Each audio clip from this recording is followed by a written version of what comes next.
पीले दांत वाली बहू। रंजना कभी ब्रश नहीं करती थी। उसे कितनी बार उसके माँ बाप ने डांटा, लेकिन उसका कोई असर उस पर होता ही नहीं था, जिस कारण से उसके दांत पीले पीले हो जाते हैं। शादी के बाद। अरे बहू, वैसे तो तुझ में कोई कमी नहीं है, पर तेरे दांत इतने पीले कैसे हैं बेटा? कैसे मतलब? कोई सर्जरी थोड़ी ना कराई है। वो तो क्या नाम, मैं ब्रश नहीं करती थी तो पीले हो गए। अब क्या करूं? आप कहे तो लाल करवा लूं या फिर काले? यार ये क्या है, क्यों माँ से लड़ रही हो? लड़ रही हूँ? अरे मैं लड़ रही हूँ या ये बोल रही है कि दांत पीले हैं, पीले। अरे तपस्या थोड़ी ना की है इन्हें पीले करने के लिए। बकायदा ब्रश नहीं किया है 20 साल तक, तब जाकर। छी, कैसी बात कर रही हो? ये उस वक्त तो पीले नहीं थे जब हम लोग तुम्हें देखने आए थे। अरे तब साफ करवा लिया होगा डेंटिस्ट के पास जाकर। अब देखो कैसे पीले पीले लग रहे हैं। रंजना सास की तरफ गुस्से से देखती है। फिर शुरू हो गई पीले पीले पीले। अरे पीले तो तब भी थे जब मेरे हाथ का रसगुल्ला उड़ा उड़ा कर खा रही थी और बोल रही थी, लड़की नहीं गुणों का खजाना दे रहे भाई साहब। खैर, अब वो लोग करते भी तो क्या करते, पीले दांत वाली बहू पल्ले पड़ी थी तो झेलना तो था ही। एक दिन कीर्तन में रंजना गाना गा रही थी। अरे कमला बहन, माँ का द्वार है, यहाँ तो सब शुद्ध होकर आते हैं, फिर अपनी बहू को ब्रश भी नहीं करवाती तुम। दूर से पीले पीले दांत भक्ति में बाधा उत्पन्न कर रहे हैं। और कोई 2 साल के बच्चे थोड़ी ना लेकर आई हूँ मैं बहू बनाकर। अच्छी खासी लड़की है, अरे कैसे करवाऊं ब्रश? ये तो उसे खुद करना चाहिए ना। अब माँ बाप तो इसके जैसे तैसे निपटा दिए, ये नहीं सोचा कि सास कैसे संभालेगी। सास बहू को लेकर घर आ जाती है, लेकिन सोच लेती है कि अब इसे लेकर कहीं नहीं जाएगी। अगले रोज बहू कहती है, अरे क्या हो गया, मंदिर नहीं जाना क्या? कीर्तन का वक्त हो रहा है। मेरी मधुर वाणी से कान्हा जी जागते हैं और सोते हैं। आप तो जानती है ना उनकी भक्ति में कितना मन लगता है मेरा। वो क्या है ना, तबीयत ठीक नहीं लग रही है मेरी, आराम करूंगी मैं। तबीयत ठीक नहीं लग रही?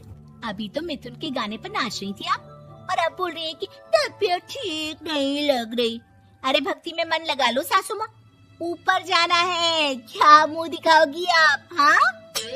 सास को बहू की बात पर गुस्सा आ जाता है। मैं क्या मुंह दिखाऊंगी, इसकी चिंता तो ना कर, समझी? अपने मुंह की चिंता कर, जो ये पीले पीले दांत लेकर हर जगह पहुंच जाती है। पता है लोग कितना मजाक बनाते हैं। ना जी ना, मैं नहीं जाना कहीं तेरे साथ। तो ये बात है। कोई ना, मत जाओ, मैं अपने कमरे में ही बैठकर भक्ति कर लूंगी। ऊपर वाला दांत थोड़ी ना देखता है, मन देखता है, भावना देखता है। और अरे बस बस, तू सब कुछ दिखा, बस ये सफेद चमकदार दांत ना दिखाना किसी को, है? जा यहाँ से। बहू को सास की बात का कोई फर्क नहीं पड़ता, वो तो जैसी थी वैसी ही रह जाती है। सुबह नहाकर किचन में खाना बनाना, फिर खाना खाना, कीर्तन भजन करना और सो जाना।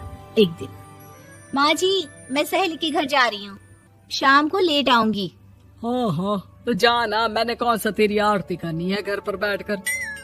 रंजना सहेली के घर जाती है, जहाँ वो पार्टी में जाने की तैयारी कर रही होती है। अरे शिखा, कहाँ जाने की तैयारी कर रही है? मैं गलत वक्त पर आ गई क्या? अरे नहीं यार, उल्टा सही वक्त पर आई है। मैंने ये साड़ी और ज्वेलरी निकाली है यार, शाम को इनके ऑफिस की एक पार्टी में जाना है। बताना कैसा लग रहा है ये सब? नहीं यार, इस ड्रेस के साथ तो वो वाली ज्वेलरी अच्छी लगेगी। हाँ सही बोल रही है, मैंने ध्यान ही नहीं दिया। वैसे तो हमेशा से मस्त फैशन सेंस रखती है। तो बड़ा जाती होगी ना पति के साथ पार्टी में। रंजना कुछ नहीं बोलती, बस सोचती है कि यार काश ये बात सही हो जाती, पर मैं क्यों नहीं जाती पार्टी में? क्या इन लोगों की कोई पार्टी होती नहीं होगी? रंजना घर आती है और रात में पति से सवाल करती है, एक बात बताइए, आप मुझे किसी पार्टी में क्यों नहीं ले जाते? क्या आपके यहाँ ऑफिस में पार्टी नहीं होती? पति बेचारा क्या कहता कि दांत पीले हैं तुम्हारे इसलिए। अरे कोई पार्टी होती नहीं हम लोगों के ऑफिस में, तो कहाँ से लेकर जाऊं? और मार्केट, मॉल, कहीं वीकेंड घूमना, कहीं तो। अरे यार सारे हफ्ते में एक छुट्टी मिलती है, तो सोचता हूँ कि आराम ही कर लूं। क्यों? रंजना मन मार के रह जाती है। पहले कभी सास के साथ मंदिर जाया करती थी, लेकिन वो भी सास ने ले जाना बंद कर दिया। घर बैठी बैठी रंजना बोर हो जाती है। तभी उसे आइडिया आता है और वो मायके जाने का सोचती है। सासू माँ, 2 दिनों के लिए मम्मी के घर जा रही हूँ। अच्छा अच्छा ठीक है, आराम से जा। और हाँ, माँ से कुछ अच्छी आदत सीख कर आना कि कैसे शरीर के हर भाग की तरह दांतों की सफाई भी जरूरी होती है, समझी? शुरू हो गई ना आप। वो लोग आपकी तरह नहीं है कि छोटी छोटी बात का बतंगड़ बना दे। उन लोगों के लिए मैं मायने रखती हूँ, ना कि मेरे पीले पीले दांत। रंजना माँ को बिना बताए उन लोगों को सरप्राइज देती है, लेकिन जैसे ही वो दरवाजे पर पहुंचती है, अंदर देखती है कि घर वाले कहीं जा रहे होते हैं।